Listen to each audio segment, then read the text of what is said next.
Good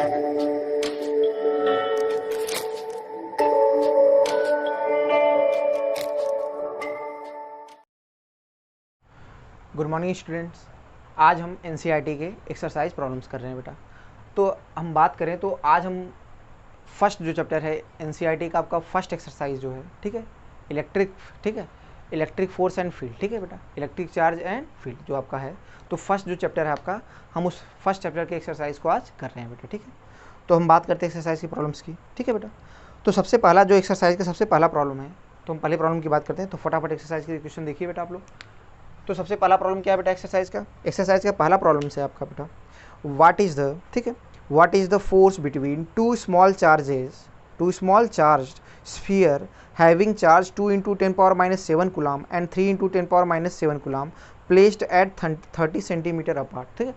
तो अब simple से आपसे क्या बोला गया बेटा कि आपके पास दो चार्ज स्फीयर है, एक पे चार्ज है 2 × 10⁻⁷ कूलम, क्या है बेटा, दो हमारे पास चार्ज स्फीयर है बेटा। ऐसे समझो, तुम ऐसे ही बना सकते हो बेटा, ऐसे बना लो फटाफट। देखिए बेटा, एक पर चार्ज है बेटा 2 × 10⁻⁷ कूलम और दूसरे पे चार्ज क्या है बेटा, दूसरे पे 3 × 10⁻⁷ कूलम।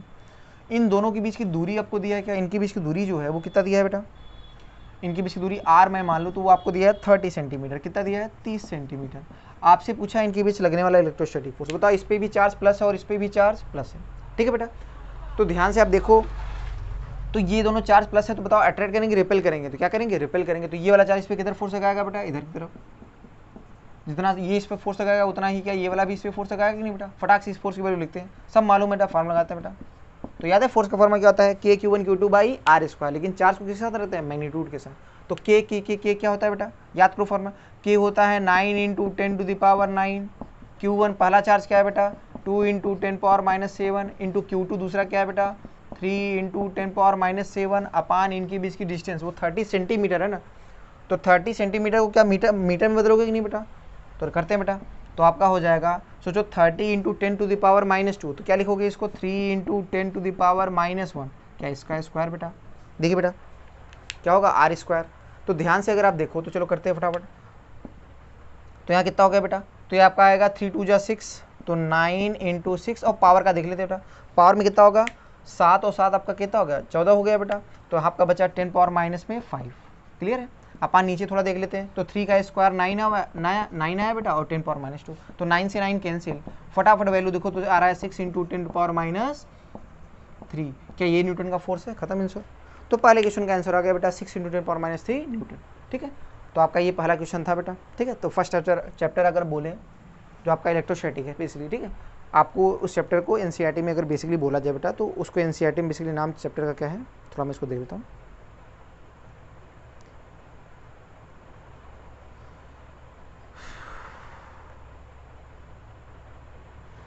एनसीईआरटी में बेसिकली इस चैप्टर का नाम दिया गया है बेटा, ये है electric charges and fields. Electric charges and field जो पहला चैप्टर है बेटा, इसी के हम प्रॉब्लम्स कर रहे हैं, ठीक है। पहले चैप्टर की ही हम प्रॉब्लम्स कर रहे हैं। क्लियर बेटा। तो पहला प्रॉब्लम हो गया बेटा, फटाफट नोट करिए। अब आते हैं दूसरे प्रॉब्लम पे। किस पे आते हैं बेटा, दूसरे प्रॉब्लम पे, ठीक। बहुत सिंपल प्रॉब्लम है बेटा, ठीक है। तो मैं आराम से शुरुआत में आपको बता रहा हूँ, थोड़ा सा आप दोबारा प्रैक्टिस करें, काफ़ी आसान प्रॉब्लम है, ठीक है। तो सिंपल सा फॉर्मूला लगाना हो, कुछ नहीं। दूसरा क्या कह रहा है बेटा, क्वेश्चन नंबर 2 पर आते हैं। तो आपसे बोला है the electrostatic force on a small sphere of charge 0.4 microcoulomb due to another small sphere of -0.8 microcoulomb in air is 0.2 newton. कह रहा है दो चार्ज है, एक 0.4 माइक्रोकूलम का और एक -0.8 माइक्रोकूलम है। इन दोनों चार्ज के बीच जो फोर्स एयर में लग रहा है वो कितना लग रहा है, 0.2 न्यूटन। कह रहा है what is the distance between the two charges. पहले बताओ डिस्टेंस निकालना है। तो क्या एक लाइन का क्वेश्चन सिंपल सा फार्मुला बेस्ड है, तो फटाफट कर लेते बेटा। तो हम एक्सरसाइज का पहला क्वेश्चन तो हो गया बेटा, 1.1 वाला हो गया। अब आते हैं दूसरा क्वेश्चन। तो मैं दूसरे क्वेश्चन की बात कर रहा हूँ, ठीक है। 1.2 लिखा है तो मैं दूसरा ही लिख रहा हूँ। तो आपसे क्या बोला गया बेटा, आपसे सिंपल सा है आपका दो चार्जेस हैं बेटा, ठीक है। क्या है बेटा, दो आपके स्मॉल स्पीयर, छोटे छोटे स्पीयर्स हैं बेटा, ऐसे दिखा दे रहे बेटा, ठीक है। स्मॉल मतलब बहुत छोटे। एक पे चार्ज कितना है बेटा 2 × 0.4 माइक्रोकूलम, कितना दिया है 0.4। तो 0.4 को लिख सकते हैं 4 × 10⁻⁷ ना। 0.4 माइक्रोकूलम को क्या लिख सकते हैं 4 × 10⁻⁷ कूलम। और दूसरे पे चार्ज कितना है बेटा -0.8 माइक्रोकूलम, तो क्या लिख सकते हो बेटा -8 × 10⁻⁷ कूलम। तो दोनों पे चार्ज दिख रहा है बेटा, एक पे है 4 × 10⁻⁷ कूलम और एक पे है -8 × 10⁻⁷ कूलम। अब इनकी बीच की दूरी क्या है ये पता नहीं है, यही तो निकालना है बेटा। हमने मान लिया इनकी बीच की दूरी क्या है r, यही तो निकालना है हमको। फोर्स इनके बीच दिया है, बताओ अट्रैक्ट करेंगे रिपेल करेंगे, अट्रैक्ट करेंगे, एक प्लस का एक माइनस का तो अट्रैक्ट करेंगे। ये फोर्स की वैल्यू आपको दिया है बेटा, ये फोर्स जो आपका Fe है वो आपको दिया है 0.2 न्यूटन। क्या दिया है? पॉइंट। और r पूछ रहा है आपसे, क्या पूछ रहा है बेटा? r। चलो फॉर्मूला लगाते हैं फटाफट। तो बताओ इलेक्ट्रोस्टैटिक फोर्स का फॉर्मूला क्या होता है बेटा? सीधे बताओ K/Q1Q2/r², सही है ना? K/Q1Q2/r। चलो फटाफट, हमको क्या निकालना है यहाँ पे? r निकालना है। तो ध्यान से बताओ r² बराबर क्या होगा बेटा? पहले यहीं पे रिलेशन बना लो बेटा, उसके बाद रखना, अदरवाइज आपको इधर उधर ट्रांसफर करने में काफ़ी दिक्कत हो सकती है बेटा। तो आप क्या ये Fe नीचे आएगा कि नहीं बेटा? तो r बराबर क्या आएगा बेटा? r बराबर क्या? पूरे का रूट K/Q1 × Q2/Fe। क्या यही है ना बेटा? अब चलो फटाफट, जब ऐसे बना लो बेटा, अरेंज कर लो, उसके बाद डेटा रखिए। पहले से आप डेटा रखोगे तो अरेंज करने में कुछ चीज़ें छूट जाती हैं, तो फिर गलती काफ़ी हो जाता है, ठीक है? तो आंसर मैच नहीं करता, इसलिए आप सबसे पहले क्या है, आप जैसे रिलेशन लिखते हो वो लिख लीजिए बेटा, फिर जिसको आपको निकालना है उसके लिए रिलेशन निकाल लीजिए, फिर लास्ट में वैल्यू पुट करिए बेटा। तो यहाँ से r का मान रखते हैं बेटा। तो सारी वैल्यू, K की वैल्यू क्या आती है बेटा? 9 × 10⁻9, ठीक है? क्या है? Q1। पहला चार्ज कितना है बेटा? सोचो, 4 × 10⁻⁷। दूसरा चार्ज कितना है बेटा? बताओ, चार्ज को क्या मैग्नीट्यूड के साथ रखते हैं कि नहीं बेटा? तो -8 × 10⁻⁷ है, लेकिन इसको क्या लिखो? इसका मैग्नीट्यूड लिखोगे तो आएगा 8 × 10⁻⁷ अपान Fe। बताओ फोर्स कितना है? 0.2। क्लियर बेटा? अब ध्यान से बताओ, ध्यान यहाँ तक सही है? अब थोड़ा पावर देख लेते बेटा। सोचो, इस 2 से अगर इसको मैं काट दूँ तो 4 बचा कि नहीं बेटा? तो देखो कितना आ रहा है बेटा अंडर रूट के अंदर, फटाफट देखो, ये 9 हो गया, ये 4 और ये भी 4, तो 36 क्या बोलो बेटा? ये 9 हो गया और वो 4 का स्क्वायर क्या 16 बोल दूँ क्या उसको? 4 × जगह 16। अब पावर में देख लेते बेटा। सोचो यहाँ नीचे बचा 0.1, क्या बचा? 0.1 और 10⁻⁻1, क्या एक ऊपर जाएगा कि नहीं बेटा? तो ये बना देगा, इसको 10⁻10 बना देगा कि नहीं? अब बताओ -14 और ये 10⁻10, क्या 10⁻4 आया कि नहीं बेटा?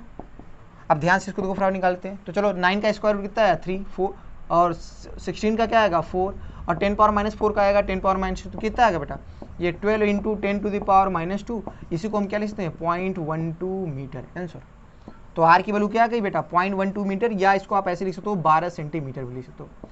r की वैल्यू 0.12 मीटर भी लिख सकते हो, या बेटा 12 सेंटीमीटर। सिंपल सा क्वेश्चन है बेटा, बस अरेंज करके सिंपल सा रखना है डेटा, बाकी सॉल्व हो जाएगा सिंपल सा, ठीक है बेटा? तो आराम से नोट कर लो, स्क्रीन पॉज करके नोट कर लो बेटा, ठीक? रफ करते हैं इसको। तो ये रहा दूसरा क्वेश्चन, सिंपल सा, ठीक? बड़े काफ़ी आसान क्वेश्चन है बेटा, फटाफट देख लो, ठीक? अभी शुरू में करा दे रहे हैं बेटा, आगे चल के ज़्यादा आसान क्वेश्चन नहीं कराएंगे आपको बता देंगे ऐसे होगा, कर लेना, खुद ही हो जाएगा। आप खुद करोगे बेटा, जितना आप खुद से करोगे ना बेटा, उतना ही आपका कॉन्फिडेंस बढ़ेगा बेटा। आगे बढ़ते हैं हम लोग। अच्छा, नोट करते वक्त हमेशा जानो, बार बार बोलता हूँ बेटा, मैं जैसे ही कहूँ आप लोग नोट कर लो, इसका मतलब स्क्रीन पॉज करके आराम से आप नोट कर लीजिए। अब आते हैं तीसरे क्वेश्चन, इससे आते हैं बेटा थर्ड क्वेश्चन। तो थर्ड क्वेश्चन आपका क्या है बेटा? थर्ड क्वेश्चन में आपका बोला है, क्रैच check that the ratio KE²/GME/MP is dimensionless. आपको चेक करना है कि ये जो रेशियो है वो डायमेंशनलेस है, ठीक है? अभी मैं लिख दे रहा हूँ क्या, look up a table of physical constants and determine the value of this ratio. उसके बाद लास्ट में क्या बोला है बेटा? What does the ratio signify. ये रेशियो क्या सिग्निफाई करता है? सिंपल सा, ध्यान से देखो। अगर हमने कह दिया, अब देखो, अगर ध्यान से अगर डेटा पे फोकस करो तो रिजल्ट आपको देखो क्या दिया है, रेशियो की वैल्यू दिया है KE²/GME/MP।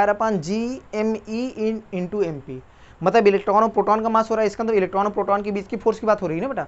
तो सोचो, एक अपना इलेक्ट्रॉन है और एक क्या है बेटा? प्रोटॉन है। इनकी बीच की दूरी कुछ r है बेटा, हमने मान लिया इनकी बीच की दूरी क्या है बेटा? r है। तो सोचो दोनों पे चार्ज कितना होता है? एक पे जितना प्लस का चार्ज है वो दूसरे पे उतना माइनस का होगा कि नहीं बेटा? बताओ इसका मास कितना होगा? इलेक्ट्रॉन का मास याद है बेटा? me, और प्रोटॉन का सॉरी, ये आपका प्रोटॉन है तो प्रोटॉन का मास क्या होगा बेटा? mp, और इलेक्ट्रॉन का मास क्या होता है बेटा? me। यहाँ तक समझ में आ रहा है? अब ध्यान से बताओ, अगर ये दो चार्ज पार्टिकल हैं तो याद करो, मैंने आपको बताया था कि इनके बीच दो फोर्स लगते हैं।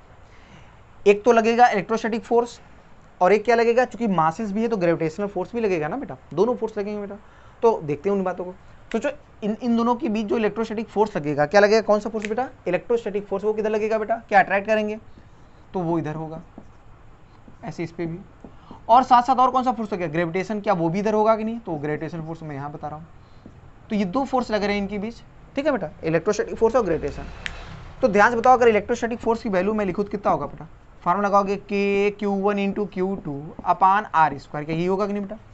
तो इनके बीच लगने वाला बताओ ग्रेविटेशनल फोर्स की वैल्यू क्या होगा? याद है? Gm1m2/r²। तो चलो लिखते हैं बेटा, Gm1 मतलब mass of proton m2 mass of electron upon इनके बीच की डिस्टेंस का होल स्क्वायर। क्या यही है बेटा? अब ध्यान से बताओ, अगर इन दोनों का हम रेशियो लें, इन दोनों फोर्स का अगर हम रेशियो लो, तो रेशियो बताओ क्या आएगा बेटा? इलेक्ट्रोस्टैटिक फोर्स अपान ग्रेविटेशन फोर्स बराबर क्या होगा? ध्यान से बताओ आप लोग। तो आपका है बेटा के स्क्वायर अपान आर स्क्वायर, और दूसरा आपका है बेटा capital G M E into M P upon R square. तो देखो आर स्क्वायर से आर स्क्वायर कैंसिल हो गया, तो इस रेशियो की जो वैल्यू आई बेटा वो कितना आ रही बेटा? इस रेशियो की वैल्यू आ रही K square upon G M E into M P. क्या रहा है बेटा? K square upon capital G M E into M P. तो बताओ इलेक्ट्रोस्टैटिक फोर्स और ग्रेविटेशन फोर्स का रेशियो क्या ये है कि नहीं बेटा? तो ध्यान से आप देखो इस क्वेश्चन में जो रेशियो है क्या यही रेशियो दिया है कि नहीं बेटा? तो आपसे पहले क्या पूछा है कि बताओ, आपको प्रूफ, आपको चेक करना है कि ये डायमेंशनलेस चीज़ है कि नहीं। सोचो इसका ये जो रेशियो है इसकी वैल्यू किसके बराबर है? इलेक्ट्रोस्टैटिक फोर्स अपान ग्रेविटेशन फोर्स। और हम जानते हैं ये भी क्या है बेटा? फोर्स। ये भी क्या है? फोर्स। तो इनको अगर डिवाइड करोगे तो डायमेंशनलेस चीज़ आएगी ना। तो इसका मतलब ये रिजल्ट कैसा है बेटा? डायमेंशनलेस है। ये रिजल्ट कैसा है बेटा? डायमेंशनलेस। तो पहली बात तो हम लोग को बेटा क्लियर हो गई, ठीक।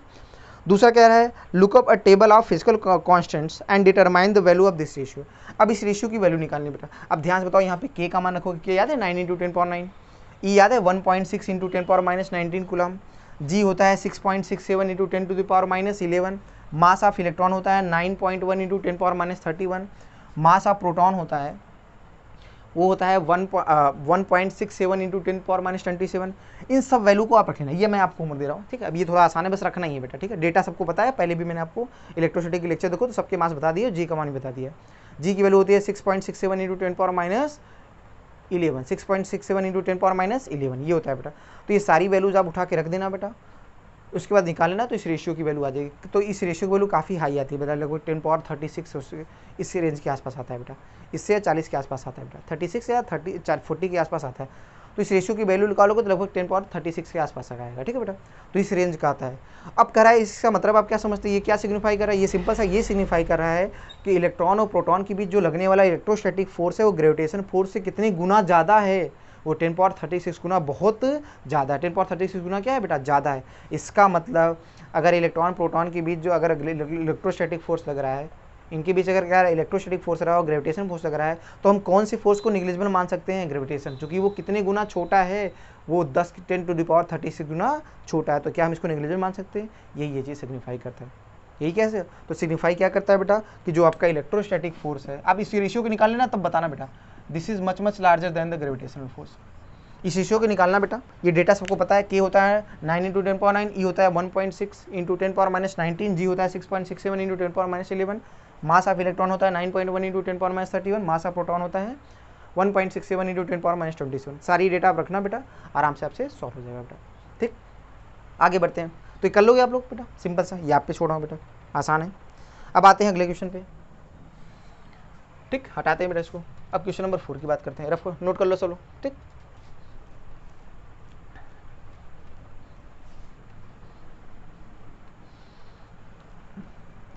तो आज सिग्निफाई में आप यही लिख देना कि जो आपका इलेक्ट्रोस्टैटिक फोर्स है वो बहुत बड़ा होता है ग्रेविटेशन फोर्स से, किसके? इलेक्ट्रॉन और प्रोटॉन के बीच जो लगता है। अब आते हैं 4th नंबर क्वेश्चन। तो 4th नंबर क्वेश्चन क्या है बेटा आपका?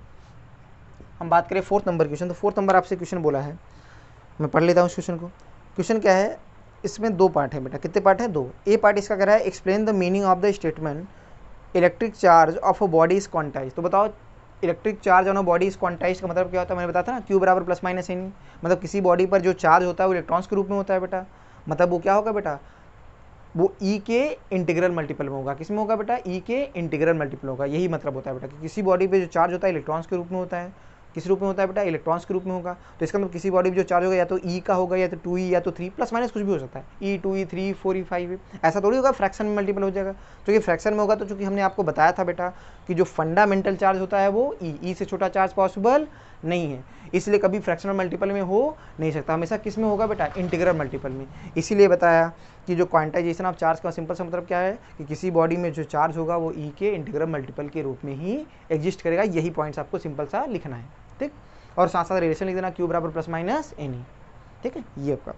अब बी आपका पार्ट इसका क्या पूछ रहा है बेटा? ये आपका थ्योरी वाला पार्ट था, ठीक है। तो समझ पा रहे हो आप इसको?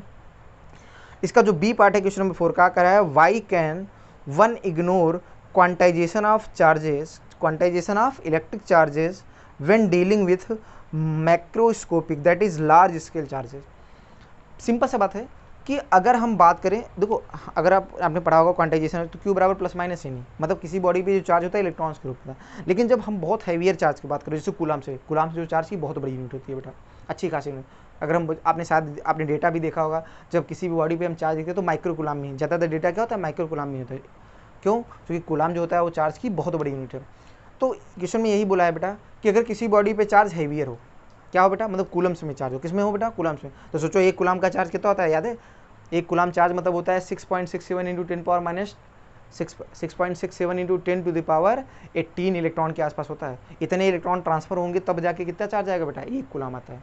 6.25 इंटू 10 पावर 18 इलेक्ट्रॉन अगर ट्रांसफर होते हैं तब किसी बॉडी पे कितना चार्ज आता है, एक कूलाम। ठीक है, वो क्यू बराबर एन से आप निकालोगे। तो इसका मतलब कूलाम काफ़ी बड़ी यूनिट है बेटा। अब इसमें क्या बोला है कि अगर हैवियर चार्ज होता है तो वहाँ पे हम क्वांटाइजेशन ऑफ चार्ज को फॉलो नहीं करते हैं। सिंपल सी बात है, क्यों नहीं फॉलो करते? क्योंकि अगर बात करो, अगर हम बात करें हैवियर चार्ज, मान लो जैसे किसी बॉडी पे 1 कूलाम 2 कूलाम या 10 कूलाम का चार्ज है, तो वहाँ पर हम जब एन का मान निकालोगे तो एन क्या बस की संख्या बहुत छोटी होती है, बहुत बड़ी होती है, तो नंबर ऑफ इलेक्ट्रॉन बहुत ज़्यादा होते हैं। तो अगर एक दो इधर उधर भी अगर कम भी हम मान लेंगे तो इससे कोई खास फर्क नहीं पड़ेगा, क्योंकि उनका जो वैल्यू आती है, डेटा जो आता है वो 10 टू द पावर 18 16 में आता है। तो एक दो अगर इधर उधर हो भी जाएंगे तो उससे कोई खास फर्क पड़ने वाला नहीं है, क्योंकि वो डेटा बहुत हैवियर होता है। तो वहाँ पे हम ये बात, चूँकि एक्चुअली अगर बता, जैसे मैंने कह दिया किसी बॉडी पे हम लोग बोलते हैं क्वेश्चन में 1/3 कूलाम का चार्ज है, तो क्यू बराबर प्लस माइनस एन से अगर मैं एन निकालूँ तो कैसा आना चाहिए था, इंटीजर आना चाहिए। लेकिन उस चीज़ को हम यहाँ पे ध्यान नहीं देते बेटा जब हैवियर चार्ज की बात करते। क्यों नहीं ध्यान देते बेटा? क्योंकि जो एन का मान होता है, नंबर ऑफ इलेक्ट्रॉन्स बहुत हैवियर आता है, बहुत ज़्यादा आता है। तो अगर मैं छोटे मोटे एक दो इलेक्ट्रॉन्स को अगर आगे पीछे अगर मान भी लूँ, थोड़ा सा आसपास डेटा आ रहा है तो अगर उसको कम भी थोड़ा मान लो तो उससे कोई खास फर्क पड़ने वाला नहीं है। इसीलिए हैवियर चार्ज में हम क्वांटाइजेशन चार्ज को फॉलो नहीं करते। सिंपल सी बस यही बेटा, यही बेसिकली रीजन है। क्लियर है बेटा? चलो आगे बढ़ते हैं। तो ये एक्सरसाइज का क्वेश्चन नंबर 4 भी हो गया बेटा। अब हम बात करते हैं, तो ये बी पार्ट था, इसका बी पार्ट का एक्सप्लेनेशन यही था बेटा कि हैवियर चार्ज में हम क्वांटाइजेशन चार्ज को फॉलो नहीं करते, चूंकि नंबर ऑफ इलेक्ट्रॉन्स बहुत ज़्यादा होते हैं। तो एक आध दो इलेक्ट्रॉन अगर कम भी हो जाएंगे तो इससे कोई खास फर्क पड़ने वाला आपका नहीं है बेटा। ठीक है, चार्ज में कोई खास फर्क नहीं पड़ेगा। तो आपका बात है क्वेश्चन नंबर 5। ठीक है, क्वेश्चन नंबर हम 5 की बात करते हैं। तो क्वेश्चन नंबर 5 क्या है बेटा? क्वेश्चन नंबर 5 है when a glass rod is rubbed with silk cloth. करा एक ग्लास की रॉड को अगर सिल्क की क्लॉथ से आप रब करो, ठीक है, तो ये आप जानते हो ना कि ग्लास की रॉड को अगर सिल्क की क्लॉथ से रब करोगे तो क्या चार्जेस डेवलप हो जाता है कि नहीं बेटा? तो ग्लास की रॉड पे कैसा चार्ज आता है बेटा? ग्लास की रॉड पे प्लस चार्ज आता है और सिल्क की क्लॉथ पे माइनस चार्ज। तो इस तरह से आपने पढ़ा होगा। ठीक है, करा चार्जेस अपीयर ऑन बोथ, दोनों पे चार्ज अपीयर होते हैं, इक्वल और अपोजिट चार्जेस होते हैं बेटा। करा a similar phenomena is observed with many other pair of bodies. Obvious सी बात है, हेयर कॉम का एग्जाम्पल भी तो है, उसमें भी आप ऐसे देखते हो। Explain how this observation is consistent with the law of conservation of charge. ठीक है, आपको बताना है, आपको एक्सप्लेन करना है कि ये जो आपका है ऑब्जर्वेशन जो है, ये law of conservation of charges, जो कंजर्वेशन ऑफ चार्जेस उसको कैसे फॉलो कर रहा है। तो सिंपल से बात है, जैसे हमने मान लो हेयर कॉम का एग्जाम्पल लिया, ठीक है, यही सिल्क की क्लॉथ और ग्लास की रॉड। तो अगर हम किसी बॉडी का, चूँकि याद के मेथड ऑफ चार्जिंग अगर याद करो तो हमने आपको बताया था कि अगर दो बॉडीज़ को अगर हम रब करते हैं, क्या करते हैं, तो रबिंग के थ्रू भी चार्जेस ट्रांसफर होते हैं कि नहीं बेटा? रबिंग के थ्रू भी चार्जेस जनरेट होते हैं, या फ्रिक्शन हुई। तो अगर हमने रब किया बेटा, ठीक है, जैसे सिल्क की क्लॉथ और ग्लास की रॉड, तो रब किया हमने, तो रब करोगे तो बताओ क्या होगा बेटा? ग्लास की रॉड से कुछ इलेक्ट्रॉन ट्रांसफर होंगे कि नहीं बेटा? तो कुछ इलेक्ट्रॉन ट्रांसफर होकर सिल्क की क्लॉथ पे चले गए, तो बताओ जितने इलेक्ट्रॉन जाएंगे सिल्क की क्लॉथ पे, क्या उतने इलेक्ट्रॉनों की कमी रॉड पे होगा कि नहीं? तो रॉड पे जितना प्लस चार्ज आएगा उतना ही उस पर माइनस चार्ज। तो सिस्टम पे बताओ पहले कितना टोटल चार्ज था? ये भी आपका न्यूट्रल था और सिल्क की क्लॉथ भी, ग्लास की रॉड भी न्यूट्रल थी और सिल्क की क्लॉथ भी न्यूट्रल थी। तो सिस्टम पे टोटल चार्ज पहले क्या था? 0। सिस्टम पे टोटल चार्ज पहले क्या था बेटा? 0। लेकिन अगर बाद में देखो, बाद में जब हमने इसको रब करा, क्या किया बेटा? रब किया, तो बताओ अगर मैंने कह दिया रॉड से मान लो 10 इलेक्ट्रॉन चले गए, सिंपल सी बात समझो, एक या कुछ भी इलेक्ट्रॉन चले गए, मान लो कुछ इलेक्ट्रॉन चले गए, तो रॉड पे जो चार्ज आया बेटा, प्लस चार्ज आएगा, माइनस चार्ज प्लस। तो मैंने मान लिया इस पे चार्ज आया प्लस क्यू, तो ध्यान से बताओ जितने इलेक्ट्रॉन इससे ट्रांसफर किया उतने ही पहुंचेंगे नहीं बेटा सिल्क की क्लॉथ पे? तो जितना इस पे माइनस चार्ज आएगा दूसरे वाले पे उतना ही प्लस चार्ज। तो टोटल चार्ज इस पे अब भी कितना है पूरे सिस्टम पे? अब भी कितना है? क्यू माइनस क्यू, क्या 0 अब भी है कि नहीं बेटा? तो सिस्टम पे पहले जितना टोटल चार्ज था बाद में भी सिस्टम पे टोटल चार्ज उतना ही है। इसका मतलब सिस्टम का जो टोटल चार्ज है वो चेंज नहीं करा। इसी को हम बोलते हैं conservation of, law of conservation of charge. मतलब जितना चार्ज सिस्टम पे पहले था उतना ही चार्ज बाद में है। मेरी बात समझ पा रहे हो? तो ये इस तरह जस्टिफाई करते हैं, इस तरह से इसको हम जस्टिफाई करते हैं। क्लियर है बात मेरी? ठीक, तो ये रहा क्वेश्चन नंबर 5 का एक्सप्लेनेशन। ठीक है, अगर कोई बात आपको लगे बेटा एक बार में आराम से पहले सुनिएगा तो ये हर बात आपको समझ में आएगी बेटा। फिर भी लग रहा है कुछ चीज़ आपसे मिस हो रही है तो आप उसको दोबारा रिवाइंड करके आप देख सकते हैं, आराम से बात क्लियर कर लो। ठीक है, तो हम बात करते हैं क्वेश्चन नंबर 5 हो गया बेटा। अब बात करते हैं क्वेश्चन नंबर 6। तो क्वेश्चन नंबर 6 में अगर बोले तो आपसे बोला है कि 4 पॉइंट चार्जेस ठीक है। आपका कह रहा है एक चार्ज ए है 2 माइक्रोकुलाम, बी है -5 माइक्रोकुलाम, सी पर आपका सी वर्टेक्स पे जो चार्ज है 2 माइक्रोकुलाम और डी पर है -5 माइक्रोकुलाम। तो ये चार्जेस हैं। ये करा है स्क्वायर के कॉर्नर्स पे है जिसकी साइड 10 सेंटीमीटर। ये स्क्वायर वाले याद है जैसे आपको इलेक्ट्रोसिटी में कराए थे, और स्क्वायर की साइड दिया है 10 सेंटीमीटर। कह रहा है what is the force on a charge of 1 coulomb placed at the centre of the square. तो स्क्वायर के सेंटर पे एक चार्ज रखा है, उस पर फोर्स बताना है। तो हम बात करते हैं क्वेश्चन नंबर 6 की। तो क्वेश्चन नंबर 6 में क्या है बेटा, एक स्क्वायर है, देख लो बेटा। इसके 4 स्क्वायर क्या है बेटा, ABCD। तो समझ लो बेटा कितना कितना चार्ज है किस पे। तो आपसे बोला क्या गया है बेटा स्क्वायर पे, ये आपका स्क्वायर ABCD है। ए पर चार्ज है 2 माइक्रोकुलाम, इस पे चार्ज कितना है बेटा, 2 माइक्रोकुलाम। बी पर चार्ज कितना है, -5 माइक्रोकुलाम। सी पे कितना चार्ज है बेटा, 2 माइक्रोकुलाम। और डी पे है -5 माइक्रोकुलाम। क्लियर है, सब पे चार्जेस दिख गए बेटा। अब इसके करा है सेंटर पे 1 कूलम का चार्ज है। कितना चार्ज है बेटा सेंटर पे, सेंटर जानता हो ना, जहाँ डायगोनल कट करते हैं, डायगोनल जहाँ पे कट करेंगे उसी को हम क्या बोलेंगे, सेंटर इसका। तो इसके सेंटर पे कितना चार्ज है, इसके सेंटर पे है 1 माइक्रोकुलाम का चार्ज। देख लीजिए बेटा सेंटर पे कितने माइक्रोकुलाम का है बेटा, 1 माइक्रोकुलाम का चार्ज है। अब देखो फोर्स निकालते हैं बेटा। सोचो ये प्लस वाला इस प्लस वाले को अट्रैक्ट करेगा, रिपेल करेगा। सोचो तो ये वाले 2 माइक्रोकुलाम ने इस पे जो फोर्स लगाया, मैंने बोला ये F1 है, कितना है F1। तो बताओ जितना ये वाला इस पे फोर्स लगाएगा उतना ही क्या ये वाला भी इस पे लगाएगा, क्यों, क्योंकि दूरी भी सेम और चार्जेस भी सेम। तो ये वाला भी इस पे F1 ही फोर्स लगाएगा कि नहीं बेटा। क्लियर है बेटा। ऐसे ध्यान से देखो बेटा, सोचो ये वाला जो चार्ज है ये माइनस का ये प्लस का, तो ये अट्रैक्ट करेगा रिपेल करेगा, इस एक कूलम वाले को अट्रैक्ट। तो इसने इस पे फोर्स, सोचो चार्ज अलग है तो क्या फोर्स अलग होगा कि नहीं। इस वाले ने इस पे जो फोर्स लगाया उसको बोल दिया F2। क्या बोला बेटा, F2। तो सिमिलरली बताओ क्या ये वाला भी माइनस है, इस पे क्या वैसे ही फोर्स लगाएगा क्या, सेम फोर्स। तो ये वाला भी इस पे फोर्स लगाएगा इधर तरफ, क्या सेम फोर्स F2। क्यों, चूंकि चार्जेस भी सेम है और दूरी भी सेम। तो ध्यान से देखो F2 ने F2 को कैंसिल कर दिया बेटा और F1 ने F1 को कैंसिल कर दिया। तो सेंटर पे जो नेट फोर्स आएगा वो कितना आएगा बेटा, 0। सिंपल सा क्वेश्चन है। तो सेंटर पे नेट फोर्स क्या होगा, हमको F1 F2 की वैल्यू लिखने की जरूरत नहीं है, ठीक है। आप चाहो तो लिख लो बेटा, F1 और F2 का मान लिखना आता है ना। सोचो ये दूरी कितनी हो जाएगी बेटा, सोचो इसकी साइड आपको दिया है कितना, साइड आपको दिया है 10 सेंटीमीटर। कितना दिया बेटा, 10 सेंटीमीटर। तो आप चाहो ये 10 सेंटीमीटर, तो आप चाहो इसको लिखना चाहो तो ये 10 है तो ये 10√2, तो ये आपका हो जाएगा 10/10/√2 मतलब 5√2। कितना आएगा बेटा रेगुलर, तो 5√2। तो जहाँ आप F1 F2 की वैल्यू आसानी से लिख सकते हो। सिंपल सा ये तुम्हारा छोड़ा कि Q1 Q2/r²। के होता है 9 × 10⁹, Q1 आपका है 2 माइक्रोकुलाम, Q2 क्या है 1 माइक्रोकुलाम। अपन आर के बीच की दूरी क्या होगी 5√2, वो 50 हो जाएगा बेटा। उसका स्क्वायर करोगे तो 50। बाकी सेंटीमीटर देता हम जानना, सबको मीटर में रखना है, सबको किस में रखना है, मीटर, और चार्ज को कूलम में। तो बाकी कट पिट के आंसर क्या आएगा आपका, 0 आएगा। क्लियर है बेटा। तो ये रहा क्वेश्चन नंबर 6 का सोल्यूशन, सिंपल सा। अब हम बात करते हैं क्वेश्चन नंबर 7, ठीक है बेटा। तो सेंटर पे आपकी इलेक्ट्रिक सेंटर पे जो आपका होगा नेट फोर्स क्या होगा बेटा, 0। तो क्वेश्चन नंबर हम बात करते हैं 7th की। तो क्वेश्चन नंबर 7 क्या है बेटा, इसका ए पार्ट है, कराया an electrostatic field lines is a continuous curve, ठीक है बेटा। तो अगर हम बात करें तो जो कंपटीशन वाले लेक्चर्स हम डाले उसमें इलेक्ट्रिक फील्ड लाइंस के बारे में बता दिए। अभी बोर्ड वाले जो हम लेक्चर्स डाल रहे हैं आपको देख रहे होगे, उसमें भी 2 ही लेक्चर डाले हैं बेटा, ठीक है। तो आपको 2-3 दिन के अंदर 5 लेक्चर मिल जाएंगे, ठीक है बेटा। लेकिन अगले संडे आपको पूरे के पूरे 5 लेक्चर अगले संडे को मिल जाएगा। तो हफ्ते भर होगा, आराम से पढ़िए, ठीक है। वो बोर्ड के पॉइंट ऑफ व्यू से हम लेक्चर्स आपको बना रहे हैं, और अच्छे से अगर आप अच्छे से पढ़ लोगे तो बोर्ड पॉइंट ऑफ व्यू से बहुत अच्छे नंबर आपसे उठ जाएंगे बेटा, ठीक है। वो बोर्ड पॉइंट ऑफ व्यू से ही है बेटा। तो सारे बच्चे देखेंगे, जो तैयारी वाले बच्चे वो भी उसको देख लेंगे, कुछ नया सीख लेंगे बेटा, ठीक है। और बाकी जो तैयारी वाले बच्चे अपना तैयारी वाले जो जेईई मेंस के लेक्चर हमने डाला है बेटा नीट के, ठीक है, इलेक्ट्रोस्टैटिक के, वो जरूर देखिए बेटा, ठीक है। तो दोनों लेक्चर आप देखिए, आपका ही फायदा है, आपको वैरायटी भी मिल जाएगी बेटा, ठीक है। अगर हम बात करें क्वेश्चन नंबर 7 की, अगर मैं बात करूँ क्वेश्चन नंबर 7, तो आपसे क्या पूछा है, an electrostatic field lines is a continuous curve that is a field line can not have sudden break, why not. आपसे पहला क्या पूछा है कि जो इलेक्ट्रिक फील्ड लाइंस होती हैं वो कंटिन्यूअस कर्व होती है। एकदम सही बात है, इलेक्ट्रिक फील्ड लाइन हमेशा क्या होती है बेटा, कंटिन्यूअस होती है, वो टूटती नहीं बेटा, वो कहीं भी टूटती नहीं है। क्यों नहीं टूटती बेटा इलेक्ट्रिक फील्ड लाइन, तो शायद याद करो तो मैंने रीजन बताया था कि इलेक्ट्रिक फील्ड लाइन टूटती इसलिए नहीं है बेटा, ठीक है, कि अगर किसी पॉइंट पे मान लो हमने कह दिया कि मान लो ये रीजन है, हम बात कर रहे हैं क्वेश्चन नंबर 7, क्वेश्चन नंबर किसकी बात कर रहे हैं बेटा, 7th की बात कर रहे हैं हम। क्वेश्चन नंबर 7 की अगर बात कर रहे हैं तो क्वेश्चन नंबर 7 का आपका ए पार्ट, ठीक।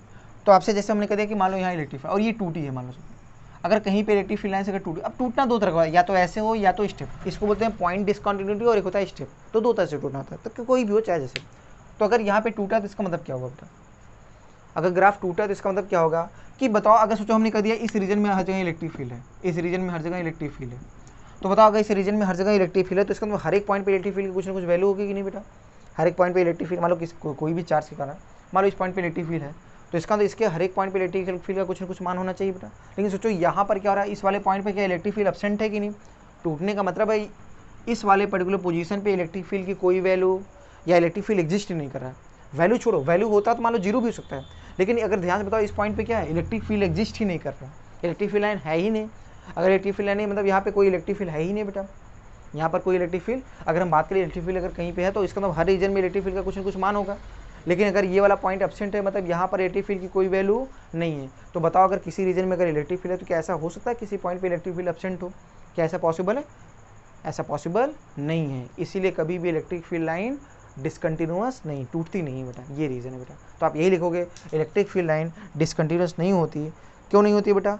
क्योंकि अगर इलेक्ट्रिक फील्ड लाइन अगर डिसकंटिन्यूअस होंगी तो जो हमारा पॉइंट ऑफ डिसकंटिन्यूअस होता वहाँ पर इलेक्ट्रिक फील्ड क्या होगा बेटा, एब्सेंट होगा। और किसी भी रीजन में अगर इलेक्ट्रिक फील्ड है तो ऐसा पॉसिबल नहीं है कि कोई भी ऐसा पॉइंट हो जहाँ पर इलेक्ट्रिक फील्ड एब्सेंट है, इसलिए इलेक्ट्रिक फील्ड लाइन टूटती नहीं है। ये बेसिकली रीजन है, ठीक है। तो ये रहा क्वेश्चन नंबर 7 का ये पार्ट, ठीक है। उसका बी वाला जो पार्ट है करा है explain why two field lines never cross each other, ये बता दिया बेटा एट एनी पॉइंट। तो करा है कि इलेक्ट्रिक फील्ड लाइन एक दूसरे को कट क्यों नहीं करते बेटा। इलेक्ट्रिक फील्ड लाइन एक दूसरे को कट इसलिए नहीं करते कि जो पॉइंट पे इंटरसेक्ट करेंगे वहाँ पे इलेक्ट्रिक फील्ड के एक मान आते हैं कि दो मान आते हैं। सोचो वहाँ पे दो, चूँकि दो टेंजेंट खींचे, कितने का टेंजेंट खींचे जा सकते हैं बेटा, दो टेंजेंट खींचे जा सकते हैं। तो इस इलेक्ट्रिक फील्ड के एक मान होंगे कि दो मान होंगे, दो मान होंगे। सोचो हमने आपको ये बताया था, प्रॉपर्टीज आपको सिखाई थी, ठीक है। तो सोचो यहाँ पे मान लो ये पॉइंट ऑफ इंटरसेक्शन, तो यहाँ पे टेंजेंट क्या होगा, एक टेंजेंट खींचोगे कि दो, दो। तो ध्यान से बताओ इस पॉइंट पे इलेक्ट्रिक फील्ड के एक मान है कि दो मान हो सकते हैं, दो मान हो सकते हैं। तो किसी भी पॉइंट, अब चूंकि हम जानते हैं इलेक्ट्रिक फील्ड लाइन्स नेट को रिप्रेजेंट करती है, नेट इलेक्ट्रिक फील्ड को रिप्रेजेंट करती है, तो एक पॉइंट पे इलेक्ट्रिक फील्ड के दो मान पॉसिबल हो सकते हैं क्या? नहीं हो सकते। एक पॉइंट पे इलेक्ट्रिक फील्ड के दो मान पॉसिबल नहीं हो सकते, इसलिए इलेक्ट्रिक फील्ड लाइन कभी भी एक दूसरे को कट नहीं करती। तो इसमें सिंपल से रीजन यही होगा, लिखना होगा इलेक्ट्रिक फील्ड लाइन्स एक दूसरे को कट नहीं करती क्योंकि पॉइंट ऑफ इंटरसेक्शन जो होता है, ठीक है, पॉइंट ऑफ इंटरसेक्शन पे इलेक्ट्रिक फील्ड के एक डायरेक्शन होते हैं कि दो, इलेक्ट्रिक फील्ड के दो डायरेक्शन होते हैं और किसी भी पॉइंट पे नेट इलेक्ट्रिक फील्ड का भी दो डायरेक्शन पॉसिबल नहीं है, इसीलिए इलेक्ट्रिक फील्ड लाइन एक दूसरे को कट नहीं करती बेटा। तो ये रहा 7th के बी पार्ट का एक्सप्लेनेशन, ठीक है। तो ये 7 नंबर क्वेश्चन होता है बेटा। 7th के बाद आते हैं 8th नंबर, ठीक है, 1.8। तो 8th नंबर क्वेश्चन में क्या कर रहा है बेटा, ठीक है, इसको रफ करें बेटा, नोट कर लो चलो, ठीक, नोट कर लो चलो, रफ करें। अब हम बात करते हैं क्वेश्चन नंबर 8 की, ठीक है। तो कुछ क्वेश्चन आपको करा दे रहे हैं बेटा, ठीक है, और आगे हम आपको होमवर्क दे रहे हैं कि यहाँ से यहाँ तक करिए बेटा, ठीक है, आगे क्लियर। तो आपको थोड़ा ज़्यादा क्वेश्चन दे देंगे, फिर इसके बाद आगे हम लोग कंटिन्यू करेंगे, ठीक। तो एनसीईआरटी हम लोग करा देते हैं जल्दी से। फिर जो एससीवी के आप शुरू के जो 3 टूर डाले गए बेटा वो एससीवी के हैं बेटा, क्वेश्चन नंबर 25 तक, ठीक है। अभी एससीवी के जो एक्सरसाइज है उसके बारे में भी आपको कुछ इन्फॉर्मेशन देते हैं, ठीक। तो पहले इसको कर लेते हैं। तो हम बात करते हैं क्वेश्चन नंबर 8, करा है 2 पॉइंट चार्जेस, करा है ए आपका है क्यूए बराबर क्या है 3 माइक्रोकुलम, क्यूबी बराबर क्या है -3 micro, are located 20 centimetre apart in vacuum. कह रहा है दो चार्ज हैं, एक पॉइंट ए पर है वो है 3 माइक्रोकुलम का और एक पॉइंट बी पे है जो है -3 माइक्रोकुलम का, और उनके बीच की दूरी कितनी है 20 सेंटीमीटर है, और कहाँ पे रखे गए हैं वैक्यूम में, ठीक है। ए पार्ट आपसे पूछ रहा है what is the electric field at the mid point O of the line A B joining the, कह रहा है इन दोनों को ज्वाइन करने लाइन के मिड पॉइंट पे इलेक्ट्रिक फील्ड का मान बताना है। इन दोनों पॉइंट को, इन दोनों चार्जेस को ज्वाइन करने लाइन के मिड पॉइंट ओ पर आपको इलेक्ट्रिक फील्ड का मान बताना है बेटा। और बी पार्ट आपसे पूछा है if a negative test charge of magnitude 1.5 into 10⁻⁹ coulomb is placed at this point, what is the force experienced by the test charge. तो कह रहा है कि अगर मैं उस पॉइंट ओ पर, जो मिड पॉइंट है उस पॉइंट ओ पर अगर मैं एक चार्ज रख दूँ माइनस का, उसकी वैल्यू उसने दिया है, उसकी वैल्यू क्या दिया है 1.5 into 10⁻⁹ कूलम, तो बताना उस पर कितना फोर्स लगेगा, क्या लगेगा, कितना फोर्स। तो फटाफट कर लेते बेटा। तो चलो आते हैं क्वेश्चन नंबर हम बात कर रहे हैं 8 की, तो फटाफट डेटा लिखते हैं बेटा। तो पहला अगर डेटा में अगर बात करें तो क्या क्या दिया है बेटा, एक कह रहा है 3 माइक्रोकुलम का चार्ज है और एक -3 का, दो चार्ज है ना बेटा। तो फटाफट एक 3 माइक्रोकुलम, माइक्रो मतलब 10⁻⁻⁶, और दूसरा क्या है -3, और इनकी बीच की दूरी कितनी दी है 20 सेंटीमीटर, कितना है बताओ। अट्रैक्ट करेंगे रिपेल करेंगे, अट्रैक्ट, जितना फोर्स ये इस पर लगाएगा उतना ही फोर्स ये। अच्छा अब यहाँ फोर्स नहीं पूछा है इनके बीच का, क्या पूछा है, कह रहा है इनका जो मिड पॉइंट है, इनको लाइन के ज्वाइन करने लाइन के मिड पॉइंट, इसका मिड पॉइंट यहाँ पे होगा कि नहीं, कह रहा है वो मिड पॉइंट ओ है। तो सोचो ये मिड पॉइंट है तो यहाँ पे दूरी क्या 10 सेंटीमीटर होगा कि नहीं बेटा ये दूरी। तो सोचो यहाँ पर इलेक्ट्रिक फील्ड बताना है, तो बताओ किसी भी पॉइंट पे इलेक्ट्रिक फील्ड निकालना तो क्या होगा, एक कूलम का चार्ज रख लो फोर्स निकाल लो, तो आप जानते भी हो के क्यू बाई आर स्क्वायर, ठीक है। तो यहाँ पे सिंपल सा 1 कूलम का चार्ज है, क्यों फोर्स निकाल लो बेटा। तो ध्यान से बताओ ये वाला चार्ज इस पे किधर फोर्स लगाएगा, इधर तरफ, तो इसके कारण यहाँ पे इलेक्ट्रिक फील्ड किधर है, इधर है। तो इसको इसके कारण जो इलेक्ट्रिक फील्ड है उसको E1 बोला, इस वाले कारण यहाँ पे इलेक्ट्रिक फील्ड क्या ये भी अट्रैक्ट करेगा, तो इसके कारण किधर है E2, तो ये भी इधर ही जा रहा है, तो क्या दोनों जुड़ जाएंगे नहीं बेटा E2, तो E1 plus E2 net electric field होगा। तो बताओ अगर मैं अगर पॉइंट O पे अगर मैं बोलूँ तो इलेक्ट्रिक फील्ड का मान क्या होगा, कहोगे सर E1 प्लस E2, क्या यही तो होगा बेटा, क्योंकि दोनों फील्ड का डायरेक्शन क्या है बेटा, सेम है। तो E1 क्या होगा, इसके कारण इलेक्ट्रिक फील्ड, चलो लिखते हैं बेटा के क्या होता है बेटा फटाफट, के होता है 9 × 10⁻9 के Q1 × Q2, ठीक है बेटा, के क्यू बाई आर स्क्वायर याद रखो, एक ही बात तब भी सही है। तो के क्यू क्या है 3 माइक्रोग्राम, तो माइक्रो मतलब 10⁻⁻6, और Q2 क्या है 1 अपान इनके बीच की डिस्टेंस 10 सेंटीमीटर, तो 10 सेंटीमीटर क्या लिख सकते हो 10⁻⁻1, 10 × 10⁻2 ना, तो 10⁻2 आएगा कि नहीं बेटा, और 10⁻1 का स्क्वायर 10⁻2, क्लियर है।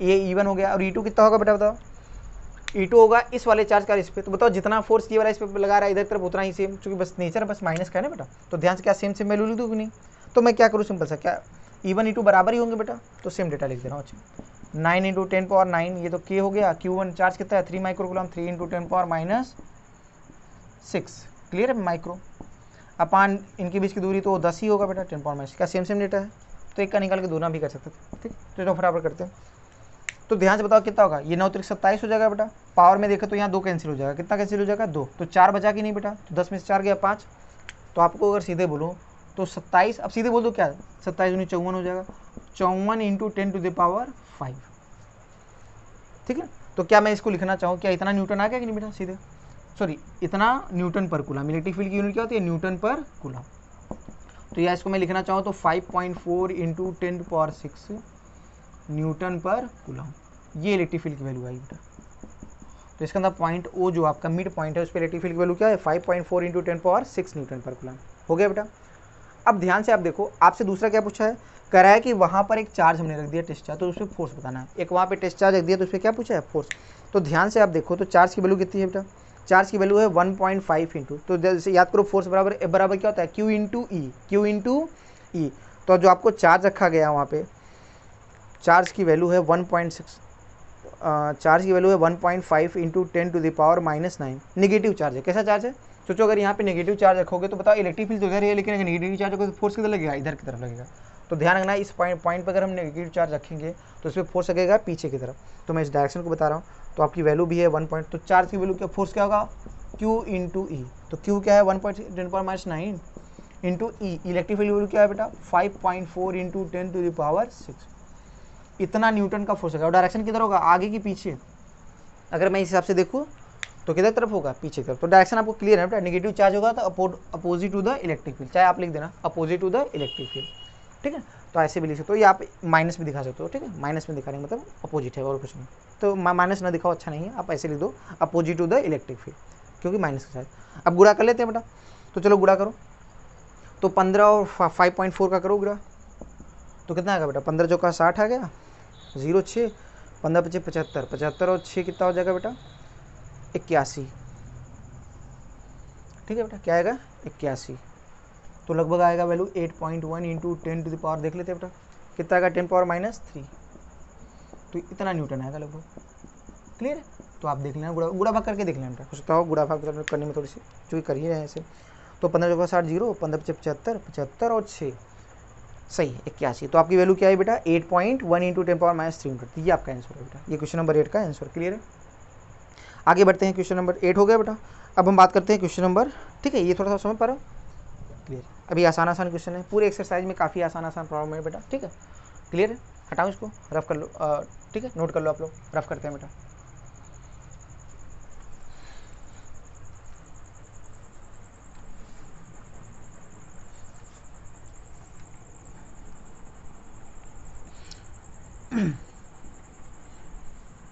तो अगला क्या है बेटा, अगला है क्वेश्चन नंबर 9। क्वेश्चन नंबर 9 की हम बात करें तो क्वेश्चन नंबर 9 क्या करा है, ए सिस्टम हैज़ 2 चार्जेस, एक करा है ए पॉइंट है उस पर चार्ज है 2.5 × 10⁻7 कूलम, बी पर आपका है 2.5 × 10⁻7 माइनस का चार्ज है, ठीक है, और दोनों ए और बी पॉइंट पे लोकेटेड हैं, ठीक है, कोऑर्डिनेट भी आपको दिया है। करा है what are the total charge and the electric dipole moment of the system. अब देखो डाइपोल मोमेंट अभी पढ़ाया नहीं हो तो आप इस क्वेश्चन को छोड़ ही दे बेटा। तो क्वेश्चन नंबर 9 आपको करने की जरूरत अभी नहीं है बेटा, अभी ना करिए बेटा, ठीक है, अभी छोड़ दीजिए।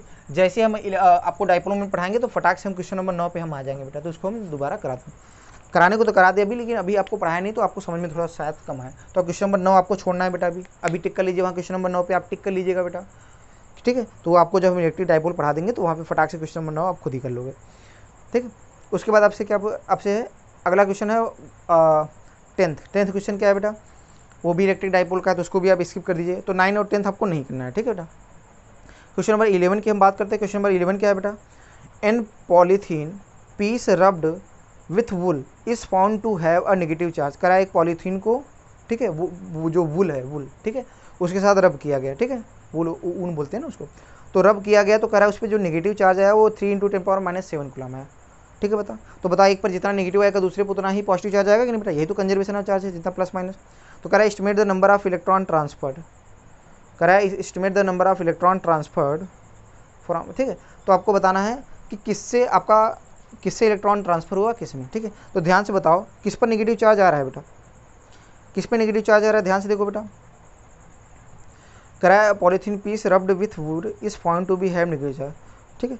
तो पॉलीथीन पीस पर कैसा चार्ज आ रहा है, नेगेटिव। इसका मतलब इलेक्ट्रॉन्स का जो ट्रांसफर हुआ है वो कहाँ से कहाँ हो रहा है, वुल से पॉलीथीन पीस पे हुआ है बेटा, वुड से पॉलीथीन पीस। तो क्वेश्चन नंबर आपका अगला जो है वो आपको 2 क्वेश्चन छोड़ने हैं बेटा, 9 10, आपको 9 10 छोड़ना है, 11 पे हम आते हैं बेटा। 11 आपका है, तो चार्ज आपको दिया हो बेटा, चार्ज क्या है बेटा, 3 × 10⁻⁷, ठीक है। प्लस का चार्ज कि माइनस का चार्ज, ये माइनस का चार्ज किस पे है बेटा, इतने कूलम का माइनस का चार्ज है पॉलीथीन पीस पे। इसका मतलब जो पॉलीथीन पीस पे उस पर इलेक्ट्रॉन आए हैं कि वहाँ से इलेक्ट्रॉन ट्रांसफर हुए हैं बेटा, उस पर इलेक्ट्रॉन आए हैं बेटा, ठीक है, उस पर इलेक्ट्रॉन आए हैं, वहाँ से इलेक्ट्रॉन गए नहीं है बेटा।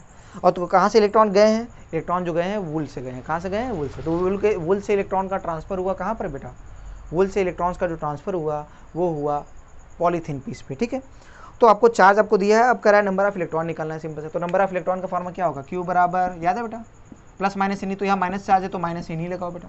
तो एन की वैल्यू क्या आ गई बेटा, माइनस में क्यू बाई ई। तो बताओ क्यू की वैल्यू क्या है बेटा, माइनस और माइनस प्लस होगा, 3 × 10⁻⁷, और ई होता है 1.6 × 10⁻⁹ कूलम। क्लियर। अब उठा के यहाँ सॉल्व कर लो बेटा, एन का मान आ जाएगा। क्या डिवाइड करना आता है आपको, तो फटाक से डिवाइड कर लो, आंसर आ जाएगा। तो 10/16 कितना आएगा, 30/16 बोल सकता है, तो कितना होगा 16 1 जा, ठीक है, 1 पॉइंट कितना आएगा बेटा, तो 16 हो गया बेटा, 14 बच्चा 140, तो 140 हुआ, तो 16 नहीं 144, सिर्फ 1.8 के आसपास आ रहा है बेटा, ठीक है। 128, तो लगभग 1.8 आ रहा है, और आपका आ रहा है वो 2, हाँ 1.87 के आसपास आ रहा है बेटा, ठीक है। आप कर लीजिए, इसको देख लीजिए डिवाइड करके, इंटू 10 पावर में कितना आ रहा है बेटा, 10 पावर में आपका आ जाएगा बेटा 12, इतने इलेक्ट्रॉन्स आ रहे हैं बेटा, ठीक है। आप कर लीजिएगा, ठीक है, डेटा चेक कर लीजिएगा, लगभग इतने। अब सोचो इलेक्ट्रॉन है क्या एग्जैक्ट आ रहा है, क्या इंटीजर में आ रहा है क्या, नहीं, लेकिन सोचो इलेक्ट्रॉन की संख्या क्या बहुत ज़्यादा है ना, तो इसलिए क्वांटाइजेशन चार्ज को बहुत ज़्यादा फॉलो नहीं करते। यही चीज़ आपको देखो उस क्वेश्चन में बताता है, क्वेश्चन नंबर 4 या 5 था ऐसा है, ठीक है। चलो, तो ये वाला हो गया बेटा, तो इसका एक पार्ट तो हो गया बेटा। अब बी कह रहा है is there a transfer of mass from wood to polythene, एकदम बेटा, अरे भाई इलेक्ट्रॉन ट्रांसफर हुआ तो फिर क्या मास भी ट्रांसफर हुआ ना बेटा, तो इसका मतलब मास का भी यहाँ से पर ट्रांसफर हुआ, तो ये बात सही है बेटा, क्योंकि इलेक्ट्रॉन्स का, चूंकि हम जानते हैं इलेक्ट्रॉन पर मास होता है, तो इलेक्ट्रॉन का ट्रांसफर हुआ, इसका मतलब मास का भी ट्रांसफर हुआ। तो बी पार्ट का आंसर क्या होगा बेटा, हाँ मास का भी ट्रांसफर हो रहा है, वुड से पॉलीथीन में मास का भी ट्रांसफर हुआ है। अलग बात है उसकी वैल्यू बहुत ज़्यादा नहीं है, लेकिन हाँ ट्रांसफर हुआ है, क्लियर है। तो इसका बी पार्ट का आंसर क्या होगा, मास का भी ट्रांसफर हुआ है, क्लियर। तो क्वेश्चन नंबर 11 हो गया, ठीक, आराम से नोट कर लो बेटा सुनो, ये पहले पार्ट का आंसर था बेटा, ए पार्ट का इसका आंसर था, बी पार्ट का आंसर क्या है, मास का भी ट्रांसफर हुआ, हो गया बेटा। अब हम बात करते हैं क्वेश्चन नंबर 12 की, किसी बात करते हैं क्वेश्चन नंबर 12, हटाएं इसको बेटा, रफ करें, तो सिंपल सा डेटा रखो, सॉल्व करो, और कुछ नहीं, आसान आसान क्वेश्चन है बेटा। तो अगर हम बात करें क्वेश्चन नंबर 12 तो क्या है बेटा, क्वेश्चन नंबर 12 में है correct 2 inserting charge copper sphere A and B having their centre separated by a distance of 50 centimetre, ठीक है। करा इनके सेंटर्स के बीच की दूरी कितनी है, 50 सेंटीमीटर है। What is the mutual force of, ठीक है ना, शायद यहाँ पे एक मिनट थोड़ा सा इसको मैं देख लेता हूँ।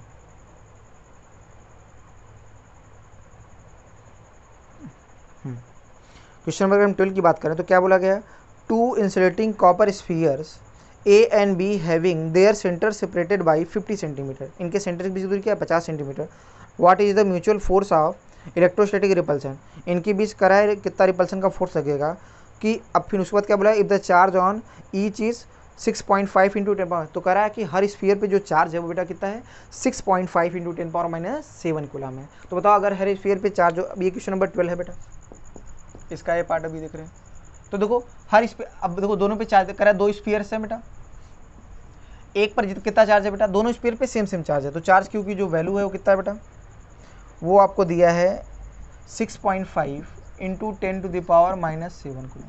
अब बताओ जितना चार्ज इस पे, दोनों पे चार्ज सेम इस पे जितना चार्ज है उतना चार्ज इस पे भी है बेटा,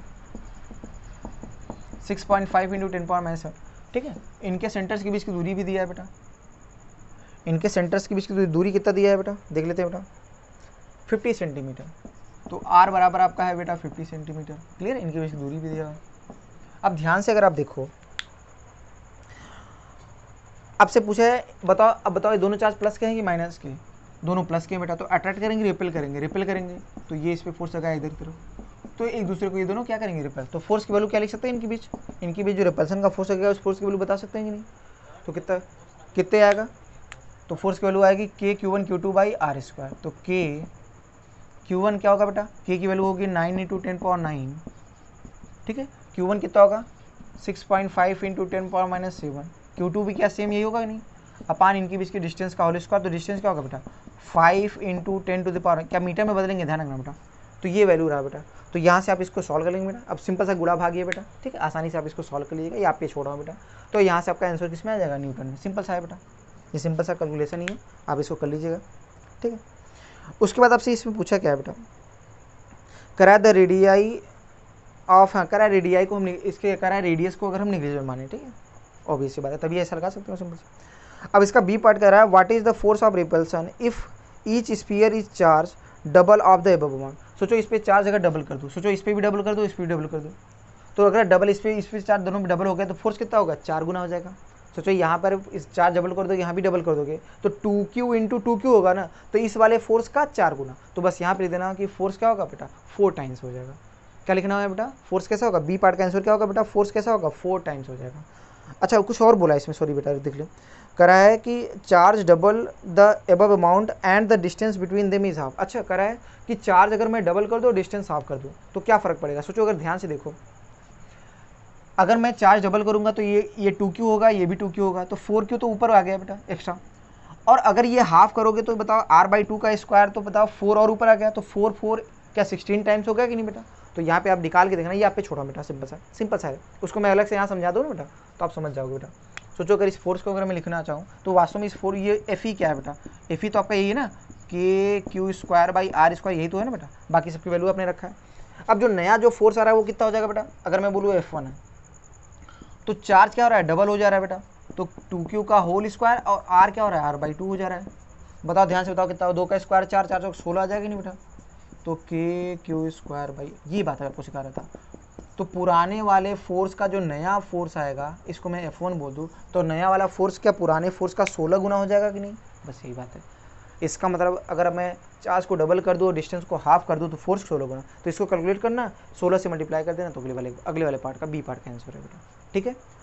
तो अगर हम बोले तो आज की क्लास आप इसमें 12 क्वेश्चन 12 क्वेश्चन हमने करा दिया बेटा।